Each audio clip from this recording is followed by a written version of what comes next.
네, 성도 여러분 안녕하세요. 한 주간 잘 지내셨죠? 성광성경대학 역사편 담당하게 된 이충만 강도사입니다. 우리가 지금 이제 3주차 접어들게 됩니다. 4분의 1이라는 시점에 있는데요. 우리가 계속해서 하나님의 말씀을 배우면서 하나님께서 우리 가운데 말씀하시는 것이 무엇이었구나. 또한 우리가 지금 사복음서를 배우고 있잖아요. 사복음서를 통하여서 하나님께서 우리에게 나타내시고자 하는 것이 무엇인지 조금은 알아갈 수 있는 귀한 시간이 됐으면 좋겠어요. 특별히 이 역사편은 계속해서 말씀드리는 것처럼 어떠한 문화적인 배경, 역사적인 배경, 이러한 부분들을 계속해서 설명해 드리면서 함께 본문을 살펴보려고 합니다. 오늘 역시도 37과와 38과 두 과긴 하지만 저번 주와 비슷할 것 같아요. 37과 38과를 통하여서 사복음서 내에 있는 본문들을 채택해서 우리가 그 안에 왜 예수님께서 이러한 행적을 하셨는지, 왜 공생의 기간 동안 이런 것들을 말씀하셨는지에 대해서 우리가 조금 간략하게 살펴보려고 하고, 또한 왜 예수님께서는 그러한 방법으로 우리에게 말씀하시고 변화산 사건과 복에 대한 그런 부분들을 우리가 살펴보면서 그때 당시에 왜 이렇게 말씀하셨는지를 좀 우리가 오늘은 집중해서 살펴보도록 하겠습니다. 앞서 말씀드린 것처럼 사복음서를 배우는 기간에는요, 어떻게 보면은 사복음서의 객관적인 부분들도 우리가 함께 살펴보면서 갈 거기 때문에 본문들을 중심으로 해서 살펴보는 시간 갖도록 하겠습니다. 그럼 오늘도 제가 기도하고 시작하도록 하겠습니다. 기도합니다. 하나님 감사합니다. 오늘도 우리 가운데 하나님의 말씀을 배울 수 있도록 시간을 허락하여 주셔서 우리가 이렇게 하나님의 말씀에 집중하며 하나님의 말씀을 살펴볼 수 있도록 허락하여 주심에 감사합니다. 하나님, 이 귀한 시간들을 우리가 귀하게 여기게 하여 주시고 그를 통하여서 하나님의 말씀을 더욱더 배우고자 하는 이 마음을 먼저는 하나님 기쁘게 받아주시고, 이를 통하여서 하나님 성경을 통하여서 또한 성경 가운데 있는 예수님과 그 제자들을 통하여서 우리에게 말씀하시고자 하시는 것들을 우리가 바른 의미로 해석하며 바라보며 느끼며 또한 그 느낌 바대로 실천하며 살아갈 수 있는 참된 그리스도인이 될 수 있도록 아버지 함께하여 주시옵소서. 모든 것 주님께만 영광 올려드리오며 거룩하신 예수 그리스도의 이름으로 기도합니다. 아멘. 자, 그러면 오늘 우리 37과 38과 함께 살펴보도록 하겠습니다. 네, 계속해서 우리 화면을 참고하시면서 보시면 더 좋으실 것 같습니다. 저도 이렇게 화면을 중심으로 해서 성도님들께 설명해 드리면서 오늘 한번 강의를 해보도록 하겠습니다. 자, 37과 주제는 예수님의 한 영혼 사랑입니다. 예수님께서 공생의 사역을 하시죠. 보시면 지금 3년이라고 적혀 있잖아요. 30살, 31살, 32살. 물론 어떤 이제 학자들에 따라서는 33살까지도 하셨다라는 얘기가 있는데 사실 크게 중요하지 않고요.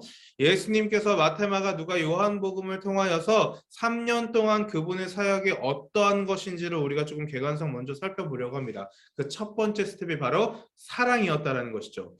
그냥 사랑이 아니라 영혼에 대한 사랑이었다라고 하는 것입니다. 그의 첫 번째 예수님께서 하셨던 것은 제자를 부르셨고 그 다음에 예수님께서 가르치셨는데 그냥 선포하신 것이 아니고요. 산상수훈 말씀을 통하여서 우리에게 새로운 툴을 제시합니다. 새로운 율법을 제시하는 거예요. 그런데 여기서 오해하지 말아야 하는 것은 새로운 율법이라고 하여서 그러면 구약시대에 있었던 그 모든 것들은 다 없어지고 새로운 율법이 나타나는 것입니까? 라는 생각이 들 수 있겠죠. 그것은 아닙니다. 무슨 말이냐 하면 구약시대에 있었던 그 모든 율법들은 여전히 유효하고 당연한 하나님의 말씀이지만 문제가 있었어요. 이 율법을 믿고 따르던 많은 유대인들, 이스라엘 사람들이 그 율법의 의미를 제대로 파악하지 못한 것입니다. 누구의 의미를 파악하지 못한 것입니까? 바로 율법을 주신 하나님의 마음을 파악하지 못한 것이죠. 그러다 보니까 사실은 이 율법이라고 하는 것이 하나님께 영광을 올려드리고 하나님을 기쁘시게 하고 하나님의 이름을 나타내면서 그분을 높이는 것에 사용되어져야 하는데 문제는 그런 의도로 사용되어졌다 아니다? 아니다라는 겁니다. 그래서 예수님께서 다시 한번 말씀하셨어요. 친구들아 친구들아, 물론 친구들아 이렇게 하시지 않으셨겠죠.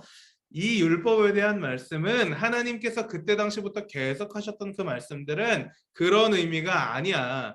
너희 지금 잘못 해석하고 잘못 믿고 잘못 살아가고 있어 라는 것들을 3번을 보시면서 알 수 있는 것처럼 비유를 통하여서 가르치시고 계속 얘기하시면서 이 모든 것들, 이 너희들이 삶을 살아가는 데 있어서 율법 지키며 하나님의 영광을 위해서 살아가는 데 있어서 문제는 그렇게 살아갈 수 없잖아. 그런데 그 모든 것들 하나님께서 구약 시대부터 시작해서 쭉쭉쭉쭉쭉 이어 내려오면서 하나님께서 너희를 사랑한다라는 그 표현을 완성하는 게 있는데 너희는 단순히 그것을 어떤 경건적인 훈련, 어떤 경건적인 모습들, 거룩한 모습들로만 생각을 했는데 구약 시대에 있었던 모든 율법들은 하나님께서 너희를 사랑한다라는 의미가 반드시 포함되어져 있는데 그거 지금 너희가 모르고 있잖아. 그거에 대한 완성이 나 예수 그리스도 메시아야 라는 부분들을 예수님께서 알려주시는 거죠. 그러니까 율법의 완성은 예수 그리스도다라고 얘기를 하는 것이 예수 그리스도를 우리가 배제하고서는 그 율법은 단순히 정말 그냥 법률책에서 그쳐버리는 것입니다. 하나님께서 사랑을 통하여서 우리에게 율법을 주셨고 하나님의 사랑이 그 율법 가운데 어떻게 녹아져 있는지 우리는 전혀 알 수가 없는 거예요. 근데 그것들을 알 수 있는 것 또한 그 율법이 완성된 성취된 그 모든 증거가 오실 메시아를 계속해서 선포했던 구약 시대의 말씀이 완성된 지금 메시아가 오신 그때.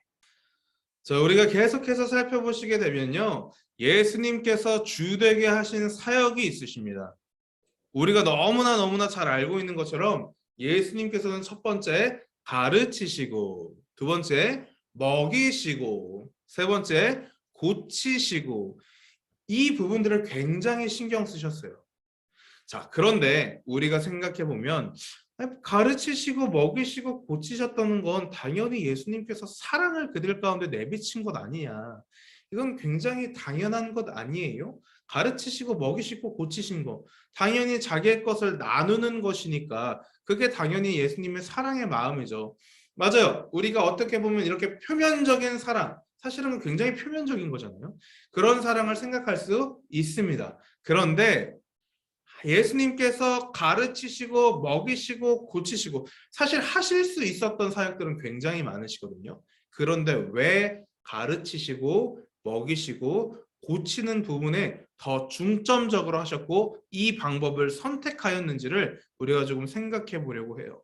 먼저 앞서 말씀드린 것처럼 표면적으로 우리가 바라보게 되면요. 가르치시다. 당연히 하나님의 말씀을 가르쳐야겠죠. 그건 너무나 당연하다고 생각해 들 수 있습니다. 두 번째, 먹이셨다. 당연히 배고픈 사람들 가운데 먹이고 하면은 우리도 밥 주는 사람한테 침 못 뱉잖아요. 우리 엄마 아빠가 너무나 소중한 이유는 먹이시는 뭐 그런 부분들도 없지 않아 있겠지만 다른 부분이 더 크겠죠. 아무튼 먹이신다라는 개념이 이 먹을 것을 준다라는 거 아니 마음이 정말 활짝 열립니다. 저만 그런 게 아닐 겁니다. 자, 그런 부분에 있어서 먹이시는 거 너무나 당연한 거 아니냐라고 생각하실 수도 있겠죠.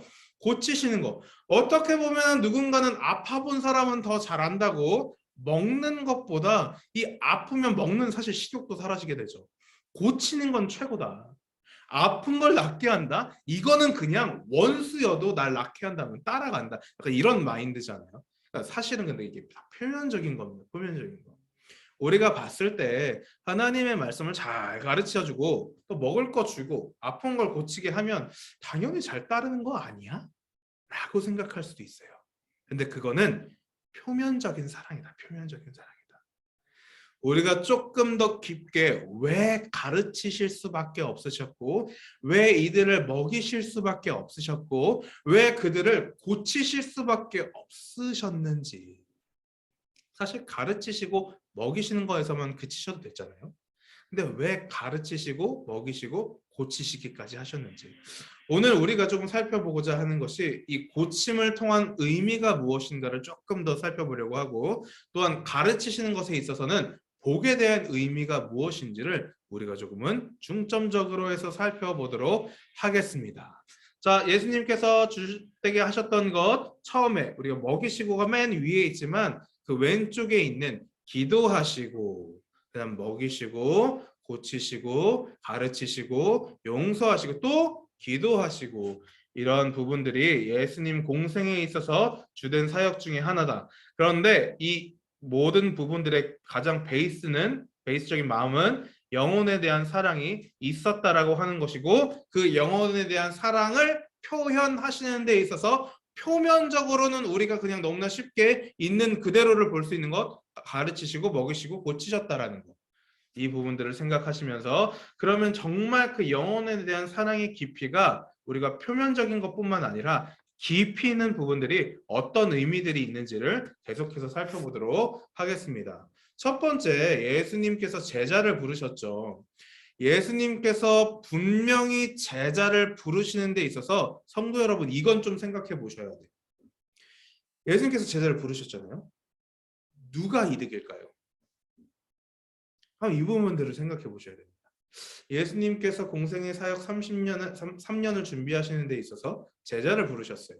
누가 이득일까요? 예수님이 이득일까요? 제자들이 이득일까요? 우리는 이런 질문을 딱 들으면 제자들이 이득이지 라고 생각할 수 있어요.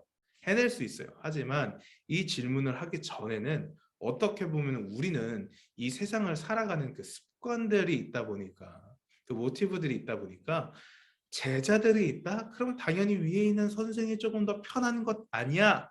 라고 생각하실 수도 있을 것 같아요. 사실 그러셨어요.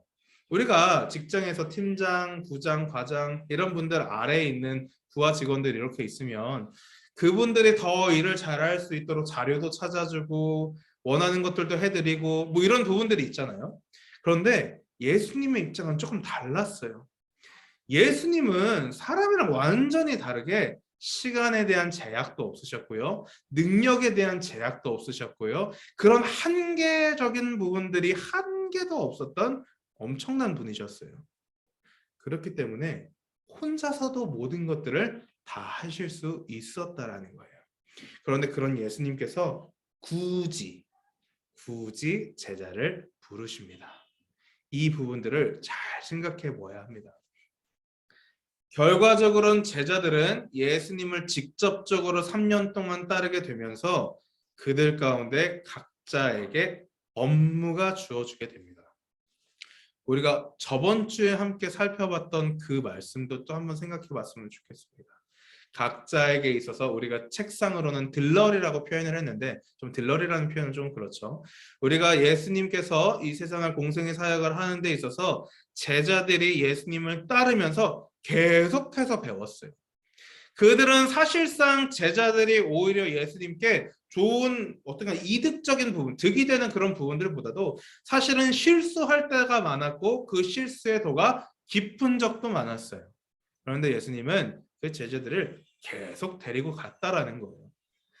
여기서 보면 뭐 베드로나 요한이라든가 야고보를 조금 더 중점적으로 생겼다고 하는데, 그거는 어떠한 우리가 저번 시간에 살펴봤던 것처럼 그 사람들이 이 땅 가운데 너무나 중요하고 뭐 이런 의미가 아니라, 어떤 의미를 부여하고자 하는 것이 아니라 그냥 그들의 사역이었다라고 하는 것. 여하튼 예수님께서는 제자를 부르셨고 그 제자를 부르심은 누구를 위한 것이다? 제자들을 위한 것이다. 그러면 왜 제자들을 위한 것일까요? 우리가 아래 보시면 2번 제자들의 장점이라고 해서 예수님을 믿는 일이 1번이었고 예수님을 따르는 일이 2번이라고 나와 있어요. 즉 행동하는 믿음을 강조하면서 지금 우리 가운데 얘기하고 있는데, 제자라고 하는 것은 그렇다면 예수님을 믿는 것과 예수님을 따르는 행동을 하는 그런 행동 가운데서 믿음을 나타내는 것이 제자이구나 라는 것들을 우리가 살펴볼 수 있는 것이죠. 아니나 다를까 예수님께서 부활하시고 승천하시면서 무엇이라고 말씀하십니까? 이제는 너희가 내가 했던 그 역할들을 담당해야 돼. 라고 얘기를 하는 거예요. 그러니까 힘써 모여서 기도하고 성령을 받음을 통하여서 그 이후부터 너희들이 내 대신의 일들을 담당해야 돼 라고 말씀을 하시고 있는 것이죠. 그러니까 예수님께서는 먼저 제자를 부르셨다라고 하는 것은 본인이 조금 쉽게 사역을 하고 3년 동안 좀 괜찮게 사역을 하기 위하셨던 거 아니라 오히려 제자를 통하여서 더 많은 리스크가 있음에도 불구하고 부르심을 통하여서 예수를 따르는 자들은 어떻게 살아가야 되는지, 어떠한 상황과 환경 가운데서도 어떤 마음으로 살아가야 되는지에 대한 부분들을 설명해 주시고 보여주시기 위해서 먼저 제자를 부르셨다라는 것.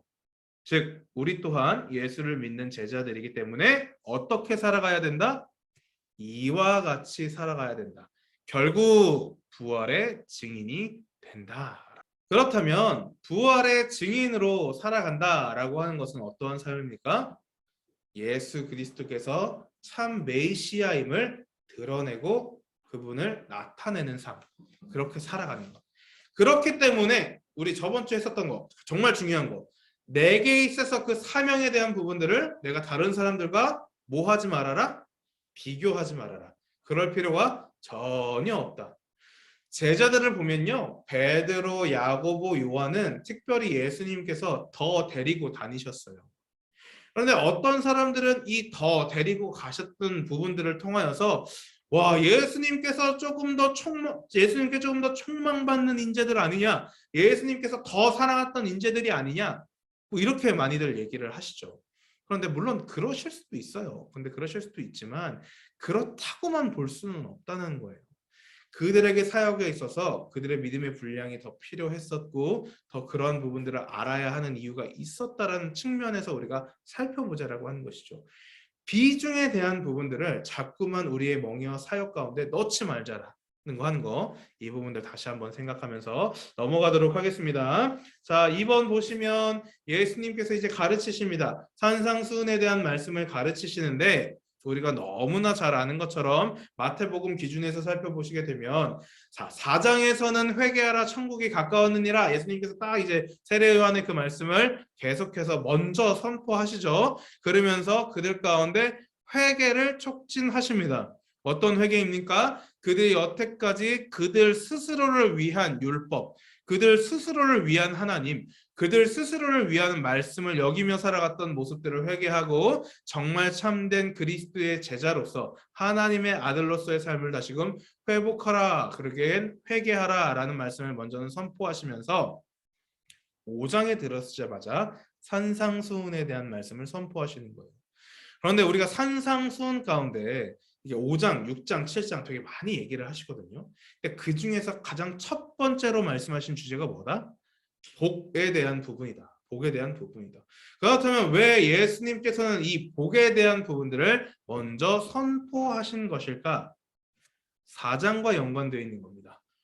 제가 앞서 말씀드린 것처럼 회개하라 천국이 가까우느니라 라고 말씀하신 것, 누구에게 주되게 말씀하신 거라고요?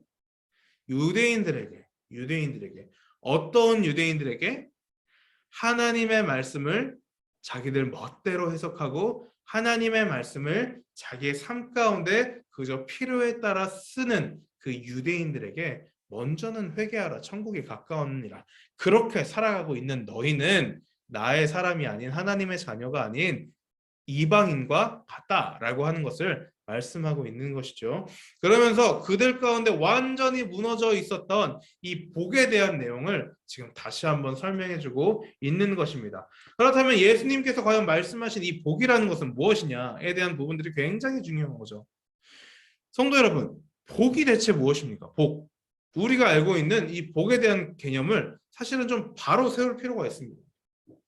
이 복에 대한 부분들을 우리가 바로 세우지 못하다 보니까 때로는 우리 가운데 한국 사회에서 정말 많이 일어나고 있는, 한국 신앙에서 많이 일어나고 있는 이 기복 신앙이 굉장히 많이 나타나고 있는 거예요. 가령 예를 들면 하나님 주세요.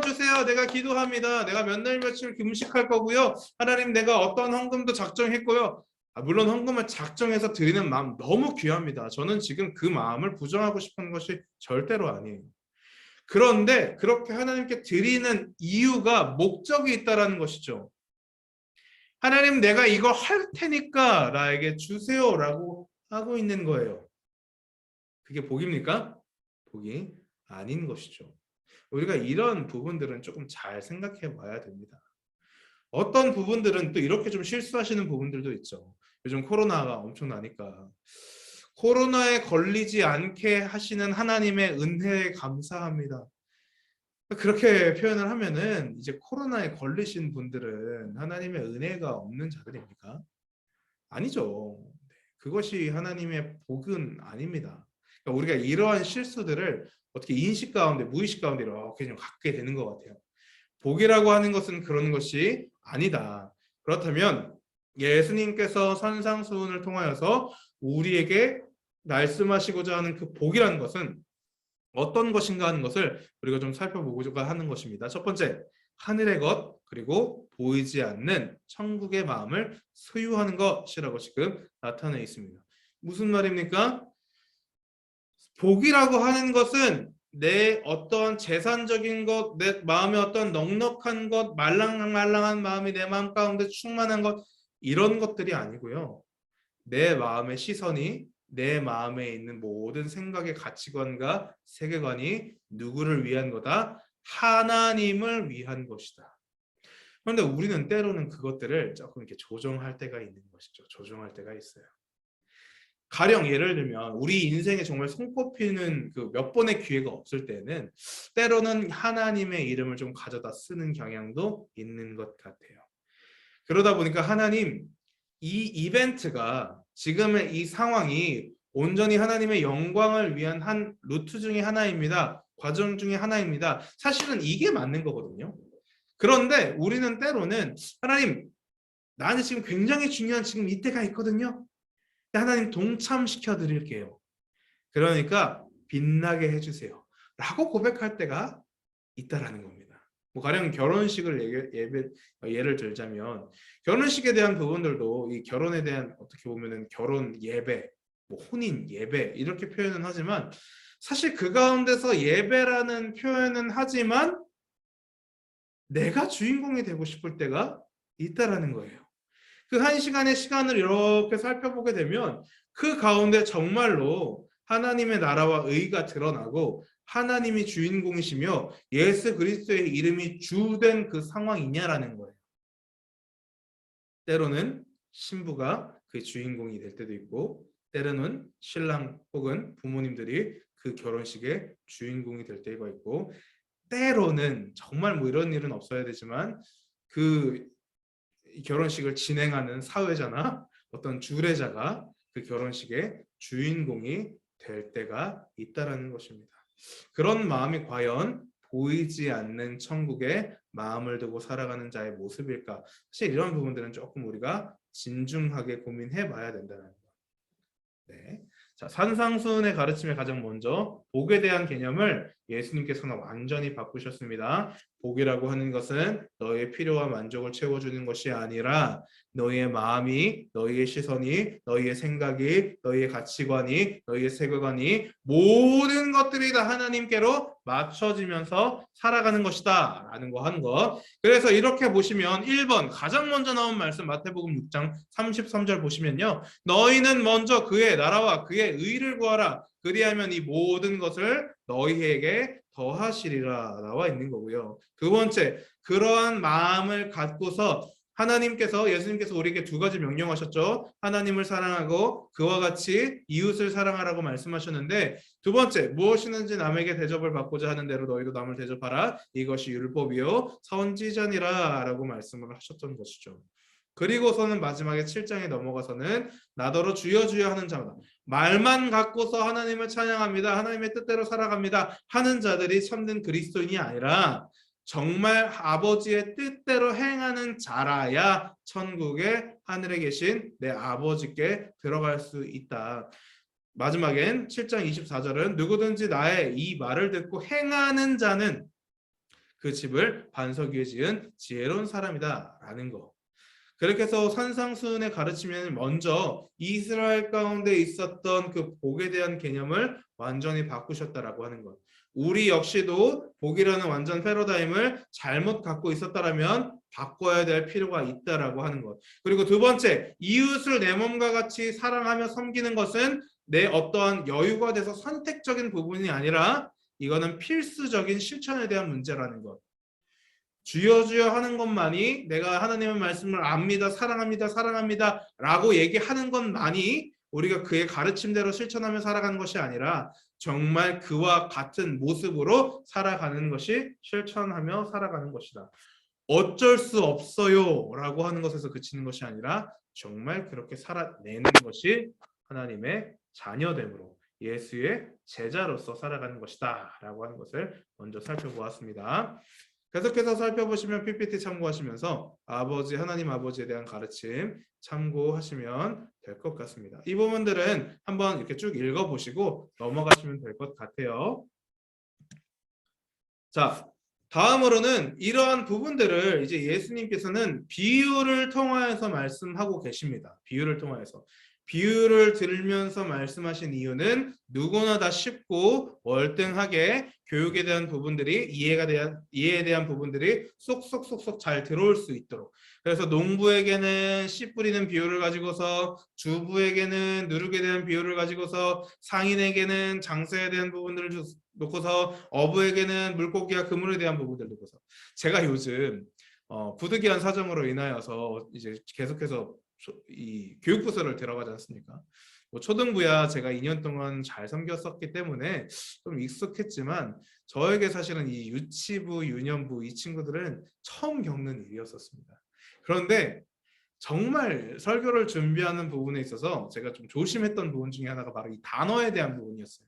설교를 이렇게 준비하는 데 있어서 가장 어려웠던 것이 이들이 알아들을 수 있는 표현을 제가 해야 되는데 중고등부를 하다가 이제 갑자기 교육부서를 맡은 것이 유년부, 유치부 이러다 보니까 이 어떤 단어를 사용해야 되는가 이것이 정말 큰 딜레마였거든요. 예수님께서는 이와 같이 비유를 통해서 하나님 나라에 대한 가르침을 기가 막히게 하셨다라고 하는 것. 그렇기 때문에 예수님께서는 비유라는 방법을 가지고서 하셨다라는 거 살펴보시면 되겠습니다. 자, 계속해서 우리가 살펴보고자 하는 것이 바로 이 오병이어에 대한 부분입니다. 자, 그렇다면 이 오병이어 사건이 대체 어떠한 사건이냐에 대한 부분들을 우리가 좀 살펴보아야 할 것입니다. 예를 들면 오늘 설교가 오병이어에 대한 설교였다고 칩시다. 오늘 설교 제목이 오병이어예요. 이제 그 설교를 잘 듣고서 집으로 돌아가서 가정 예배를 드리거나 혹은 가정에서 함께 그 들은 말씀을 놓고서 나눔을 할 때, 자, 오늘 말씀 들은 말씀 어땠어? 라는 질문 가운데 누군가가 대답하기를, 와, 우리 예수님은 물고기 2마리와 보리떡 5개로 5,000명 이상을 먹이셨대. 와, 대단하신 분이야. 에서만 그친다면 과연 그 설교를 잘 들은 걸까요? 오늘 그 설교를 한 설교자의 의도가 과연 거기에만 국한되어 있는 걸까요? 야, 그런 대단한 예수님을 우리가 찬양하자, 멋있지, 여기서만 그친 걸까요? 아니라는 거죠. 예수님께서 오병이어 사건을 통하여서 우리에게 나타내시고자 하는 것이 무엇인지, 왜 그들 가운데 그런 것들을 나타내셨는지, 이런 부분들이 사실은 우리 마음 가운데 잘 있어야 되거든요. 지금 이것도 마찬가지입니다. 예수 그리스도의 말씀을 잘 들으려고 따랐던 수천 명의 무리들이 있었어요. 그런데 그 가운데 예수님께서 지금 12광주리가 남을 만큼의 음식을 축사하셔서 기적을 베푸셔서 그들 가운데 나누셨거든요. 이를 통하여서 백성들에게 하고자 하시는 의도가 무엇입니까? 그들 가운데 잘못 박혀 있었던 메시아에 대한 메시아관을 고치시기를 원하셨고, 그들에게 있어서 이 복에 대한 잘못된 개념을 다시 한번 바꾸고자 하셨던 거예요. 무슨 말이냐? 그들이 이제 따랐죠. 와, 이 예수님을 따르면 없던 떡도 없던 물고기도 막 생겨난다? 짱이지. 이게 중요한 게 아니라, 야, 너 그 오병이어 사건 기억나냐? 그때 하셨던 예수님의 말씀 기억나? 이게 주된 포인트였다라고 하는 거예요. 예수님께서는 이 오병이어 사건을 통하여서 그들이 들어왔던 그 말씀이 어떤 것인지를 생각나게 하시고 싶은 거예요. 거기에 플러스해서 행동을 통하여서 실천을 통하여서 너희가 지금 맨날 하루 먹고 하루 벌고 하루 먹고 하루 벌고 하루 먹고 이러한 지금 너희가 이렇게 기적을 통하여서 맛보아 느끼는 떡조차도 너희들이 다음날 되면 배고프거든.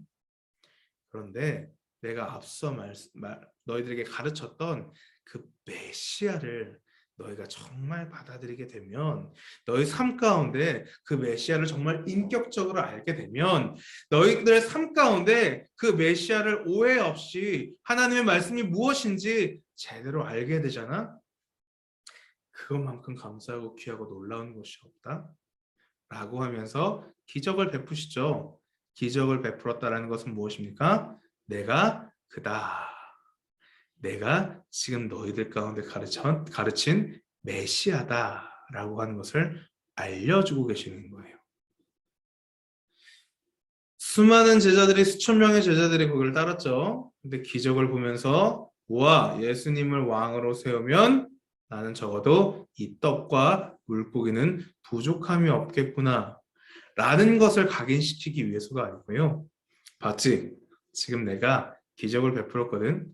물고기 2마리와 보리떡 5개로 너희를 다 먹였고 12광주리, 즉 정말 그냥 완전히 그냥 차고 넘칠 만큼의 그런 양을 지금 내가 남겼거든. 너희가 배웠던 그 메시아가 나야. 내가 너희에게 가르치는 그 말씀을 그러니 잘 기억해야 돼. 하나님 나라에 대한 부분들, 마태복음 6장 33절 먼저 그의 나라와 그 의를 구하라를 비롯한 그 모든 말씀들을 내가 지금 밤새 하루 종일 너희들에게 얘기했지. 그걸 잘 기억하면서 살아가야 돼. 그 생명의 떡인 메시아가 바로 나야 라고 하는 것을 지금 예수님께서는 설명하고 있었다라고 하는 것입니다. 그래서 우리 역시도 이 오병이어 사건을 다시 한번 다루면서 생각해 볼 때는 우와 예수님 짱이다 이게 아니라 그러한 측면에서 이 말씀을 살펴보게 되는 거. 아 그래서 예수님께서는 오병이어 사건을 지금 내비치신 거구나. 그가 어떠한 기적을 행함을 통해서 봤지? 라고 하는 것이 아니라 이전에 계속해서 말씀하셨던 메시아가 자신이라는 것을 증거하시고 증명하심을 통하여서 그가 말씀하신 그 말씀을 기억하면서 모티브로 삼으면서 그들의 가치관으로 여기면서 세계관으로 여기면서 살아가도록 지금 보이신 것이 이 오병이어 사건이었구나라는 것을 우리가 알 수 있는 것입니다. 자, 우리 계속해서 38과 살펴보도록 할 건데요. 사실 38과에서 우리가 조금 살펴보고자 하는 것이 이게 좀 주제가 사랑 때문에 피곤하신 예수님이라고 나와 있는데 예수님이 생색내시는 건 아니고요. 왜 예수님께서 그렇게까지 그들을 고치시면서 다니셨는지를 좀 살펴보고자 합니다. 지금 보시면요. 38과 지금 1, 2, 3번 보시면 사람을 사랑하는 예수님의 손에 대한 부분들, 사랑 때문에 피곤하신 예수님에 대한 부분들, 마지막으로는 거라사 광인을 온전케 하신 그 예수님의 부분들을 통하여서 우리가 살펴보도록 할 건데요. 자, 다음 PPT 보시면 네. 예수님께서 주되게 하셨던 사역 중에 하나가 물론 가르치시고 먹이신 것도 있지만 바로 고치셨다라고 하는 것입니다. 앞서 제가 말씀드린 것처럼 이 고치셨다라고 하는 것의 의미가 굉장히 커요. 우리가 조금씩 살펴보면서 한번 보도록 하겠습니다. 자, 첫 번째 예수님은 자신의 몸을 사랑에 위한 도구로 내놓으셨다. 직접 찾아가셔서 그들을 어루만지시며 이야기를 들으시고 그 환부에 직접 손을 대어 고치셨다. 병든 이가 찾아왔을 때 불쌍히 여기시며 위로와 회복의 기쁨을 주셨다. 자, 여기까지만 살펴보게 되면요. 와, 우리 예수님 짱이다. 이렇게 생각이 들 거예요. 그런데 조금 우리가 이런 관점이 아니라 다른 관점에서 살펴봐야 합니다. 병에 대한 부분들을 우리가 좀 생각해 봐야 하는데요.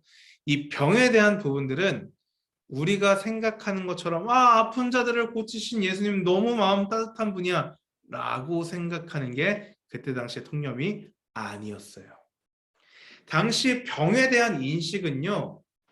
그의 부모가 죄를 많이 지었거나 그들이 삶 가운데서 죄를 많이 지어서 그들이 담당하는 마땅히 받아야 하는 벌이라고 생각을 했어요.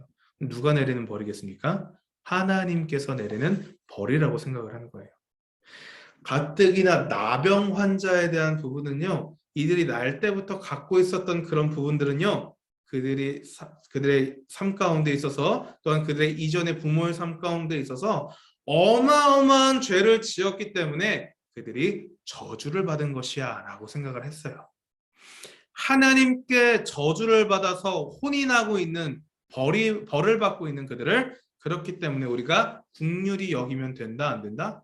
사실상 안 된다의 개념이었어요. 그들은 벌받아 마땅하게 살았으니까 지금 당연한 거지. 그러다 보니까 그런 구약의 율법에 대한 부분들을 좀 그 관점에서 또 살펴보게 되면 이들은 더 이상 만지기도 싫었고 살펴보는 것도 싫었고 같이 하는 것도 싫었다는 거예요. 이러한 마음들이 점점 커지면서 어떻게 됩니까? 저들은 사실상 동물과도 같은 존재들이야. 감히 어떻게 자기네들이 하나님을 대적하며 그렇게 살아? 감히 너희들이 어떤 사랑을 받았는데 그렇게 하나님의 말씀에 죄 지으면서 살아갈 수 있어? 이러한 부분들이 인식 가운데 있었다라고 하는 거예요. 자, 그러면 이제 예수님께서 고치셨다는 거. 예수님은 자신의 몸을 사랑을 위한 도구로 내놓으셨는데 이게 왜 사랑의 도구인지 직접 찾아가셔서 그릇을 어루만지시는 거, 그 환부에 직접 손을 대었다라는 거, 병든 자들에게 찾아와서 그들을 불쌍히 여기시면서 위로하시고 회복의 기쁨이 되어주셨다는 거, 일반적인 사람들이 살펴봤을 때 맞는 행동이다 아니다? 아니다라는 거예요. 그런데 가뜩이나 우리 예수님께서 월화수목금토에만 하셔도 됐을 법한데 이것이 안식일에도 계속 하셨다라는 게 그들의 심기를 자극하기를 시작합니다. 예수님께서는 나병 환자를 고치시고 베드로의 장모도 고치시고 야이로의 딸도 고치시고 귀먹고 말도 듣는 자도 고치시고 맹인을 고치시는 데 있어서 계속해서 그 손을 통하여서 직접 만지시고 직접 얹으시면서 표현하십니다. 굉장히 중요한 부분입니다. 그래서 그러한 불쌍히 여기심을 통해서 많은 병자들을 고치시고 또한 그들이 나았다라는 증거를 제사장에게 보이면서 그들의 죄가, 그들의 병이 회복되었던 것을 제사장을 통해서 땅땅땅 증명받기를 원하셔요. 이 부분들을 우리가 조금 살펴보려고 하는 것입니다. 자, 그렇다면 그들이 병이 걸렸다라고 하는 것은 지금 그들의 무엇 때문에? 죄 때문에 걸렸다라고 하는 것이잖아요. 그렇다면 중요한 거, 지금 병이 나았어요. 나병 환자라는 그 나병까지도 문둥병까지 지금 나음을 입었다고. 그러면서 지금 제사장에게 몸을 보임을 통하여서 정말 너 나병이 다 나았네? 땅땅땅 그 판결을 확인을 받도록 하셨다라는 것이죠. 그러면 병이 나았다라고 하는 것은 그들에게 더 이상 뭐가 있다 없다? 죄가 없다. 죄가 고쳐졌다. 죄가 용서받았다라고 하는 것을 보이는 것입니다. 단순히 그때 당시에 아픈 사람들이 많았기 때문에 예수님께서 그냥 고쳐주신 의사의 역할을 하신 것이 아니고요. 이 고쳐주셨다라고 하는 의의는 이러한 측면이 깊이 내포되어 있는 것이에요. 고치심을 통하여서 그들의 죄가 사해짐을 통하여서 그 의미죠. 그들에게 있어서는 그들의 생각 가운데서는 병이 나았네. 내 죄가 사해졌네. 와, 저분은 메시아네. 죄를 용서하시는 분이시네. 이러한 것들이 그들 가운데 계속해서 있기를 바라시면서 계속해서 나타내셨던 거예요. 그렇기 때문에 예수님께서 하셨던 사역 중에서 정말 중요했던 게 바로 이 고치셨다라고 하는 것. 세 번째 보시면 이제 거라사 광인까지도 이렇게 고치셨던 것을 우리가 볼 수 있는 것이죠. 그래서 우리가 38과에 대한 부분들을 살펴보시게 되면요. 사실은 이게 전부입니다. 예수님께서는 많은 사람들을 통하여서 그 사랑의 손길을 통해서 하물며 1시간 그 식사하실 수 있는 시간까지도 아껴가시면서 폭풍과 풍랑이 닥쳐왔는데도 그걸 모르시고 피곤하여 주무실 정도로 우리를 너무나 사랑하시는 분인데 그가 고치셨다라고 하는 것은 단순히 그냥 사랑하는 마음을 표면적으로 내비치는 한 사건에서 극한되는 것이 아니라 죄가 사해졌다. 내가 너희가 기다렸던 메시아다. 내가 너희가 여태까지 소망했던 그 이다라고 하는 것들을 계속해서 나타내 보이심을 통하여서 나를 믿고 영원한 생수의 강물인 영원한 생명의 떡인 나를 따라오라 라고 하는 그 의미를 계속해서 내포하시면서 보이셨다라고 하는 거예요. 그러니 이 유대인들이 봤을 때 얼마나 기가 막히고 놀랄 일입니까? 자, 그러면 우리가 정리해 보면 예수님께서는 공생의 사역을 행하셨는데 첫 번째 가르치셨다라고 하는 것. 무슨 말입니까? 가르침을 통하여서 그들 가운데 잘못 인식되어 있었던 복에 대한 개념, 하나님의 나라에 대한 개념, 율법이라는 개념에 대한 부분들을 완전히 새롭게 새로운 가치관과 새로운 세계관을 통하여서 그들 가운데 심어주셨고, 그를 통하여서 쓰신 방법은 비유였다라고 하는 것이고, 또한 주된 사역 중에 하나였던 먹이셨다라고 하는 것은 단순히 그들 가운데 인기몰이를 하기 위해서 먹이신 것이 아니라 그들이 그 사건을 통하여서 그 먹음을 통하여서 그 하나님께서 예수님께서 말씀하신 것, 또한 그 사건을 통하여서 내포하시는 너희들이 영원히 마르지 않는 생수와 너희들이 영원히 배고프지 않을 그 생명의 떡인 나인 메시아를 바라보면서 살아가라 라고 하는 것을 계속해서 말씀하심과 동시에 고치셨다라고 하는 것 역시도 당시에 많은 사람들이 아픈 사람들이 많았기 때문에 잘 고치면 의사로서의 인기몰이를 할 수 있는 것이 또한 그것도 아니고, 고치심을 통하여서 그들의 세계관, 잘못되어 있었던 그 통념을 활용하시면서 예수님께서는 내가 메시아야 라고 하는 것들을 계속해서 설명하고 말씀하셨다라고 하는 것을 우리가 알 수 있는 것입니다. 네, 그래서 오늘은 예수님의 공생의 사역을 통하여서 가르치시고 먹이시고 고치신 것, 왜 그런 사역들을 하셨는지에 대한 그 정확한 의의를 좀 살펴보았고요. 우리가 아마 다음 시간까지도 사복음서에 대한 부분들을 살펴보게 될 텐데요. 이렇게 예수님께서 행하셨던 부분들을 통하여서 왜 예수님께서 그런 부분들을 그렇게 행하셨는지, 단순히 그냥 가르치시고 먹이시고 입히셨고 또 고치셨다 이런 것에서 더 이상 그치는 것이 아니라, 이제는 우리가 말씀을 보시는 데 있어서 하나님께서 예수님을 통하여서 우리에게 알려주고자 하는 것이 무엇인지, 그리고 그 예수님을 통하여서 그 사랑의 마음을 우리가 어떻게 어디서 찾아보면서 알 수 있는 것인지, 그리고 동시에 예수님께서 사랑의 마음을 모티브로 잡으면서 이렇게 사역을 하시는 중에 그분이 말씀을 가르치시고 먹이시고 고치시면서 그렇게 사역을 하셨던 이유가, 의미가 무엇인지를 우리가 이제 사복음서 말씀을 읽을 때마다 또는 설교를 들을 때마다 알 수 있게 되는 것이죠. 우리가 오늘은 이러한 배경적인 부분들에 대해서 좀 살펴보게 되었고, 이제 다음 시간에도 우리가 사복음서 말씀을 보게 될 텐데, 조금 도움이 되실 것은 이 사복음서를 마태, 마가, 누가, 요한을 다 읽어보시면 좋으시겠지만, 조금은 한 권을 좀 이렇게 정하셔서 읽어보시는 것도 굉장히 도움이 많이 될 것 같아요.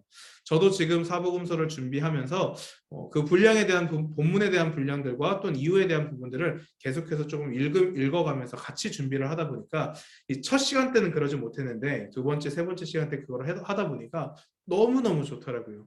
우리 성도 여러분들께서도 가능하시면 성경 사복음서를 읽어보시고, 우리가 다음 주차에도 사복음서를 좀 다루게 될 텐데 먼저는 좀 읽어보시고 우리가 이 공부를 다시 한번 좀 이렇게 들어가 보게 되는 것도, 다음 시간을 맞이해 보는 것도 좋을 것 같고, 또한 우리 영상 한번 봤다고 하여서 사라지는 것 아닙니다. 네, 말씀 한번 읽어보시고 또한 영상 들었던 부분들을 배속으로 하셔서 들으셔도 되고요. 그렇게 해서 다시 한번 예수님께서 그렇기 때문에 이렇게 하셨구나 라는 부분들을 재확립하는 귀한 시간이 되시기를 또한 간절히 소망합니다. 네, 오늘도 3주차 이렇게 역사편 강의 마무리하도록 하겠고요. 궁금하신 부분들 언제든지 말씀하시고, 교재에 대한 부분들이 이제 좀 많이들 요청을 하시더라고요. 교재를 어떻게 구매하면 됩니까? 라고 많이 요청을 하시는데 저한테 말씀해 주시면 됩니다. 직접 인터넷으로 구매하셔도 되지만 조금 그런 부분들이 어려우신 분들은 저에게 언제든지 말씀하시면 제가 구매해 드릴 수 있으니까 저한테 언제든지 말씀해 주시면 감사하겠습니다. 자, 그럼 오늘도 제가 기도하고 마치도록 하겠습니다. 기도합니다. 고맙고 감사하신 하나님 아버지, 우리가 이 성경 역사편을 통하여서 오늘은 예수님께서 3년 동안 그 공생의 사역에 왜 가르치시고 왜 먹이셨고 왜 고치셨는지에 대한 정확한 의미를 우리가 살펴볼 수 있도록 허락하여 주시면 하나님 감사드립니다. 하나님, 우리가 이 사실을 잊지 않게 하여 주시옵소서. 또한 우리가 성경 말씀을 읽고 배우고 들을 모든 상황 가운데서 예수님께서 그렇기 때문에 그렇게 행하셨구나라고 하는 부분들을 다시금 생각나게 하여 주시고, 또한 우리 역시도 예수 그리스도의 제자로서 그 멍에를 짚고 그 사명을 갖고서 살아가는 예수의 제자답게 살아갈 때 하나님, 우리 역시도 먼저는 그의 나라와 그 일을 드러내며 예수님께서 그분의 사역들 가운데 하나님의 나라를 먼저 드러내시기를 힘쓰셨던 것 같이 우리 역시도 이 세상을 살아가는 데 있어서 그리스도인으로서 어떤 하나님의 이름과 예수님의 이름을 활용함을 통해서 내 이름을 드러내는 것이 아닌 내 삶을 통하여서 예수님의 이름과 하나님의 이름을, 그 하나님의 나라를 증거하며 살아갈 수 있는 우리 모두의 삶이 될 수 있도록 아버지 함께하여 주시옵소서. 모든 것 주님께만 영광 올려드리오며 거룩하신 예수 그리스도의 이름으로 기도합니다. 아멘. 네, 너무너무 고생하셨고요. 우리 다음 주 이 시간에도 만나도록 하겠습니다. 감사합니다.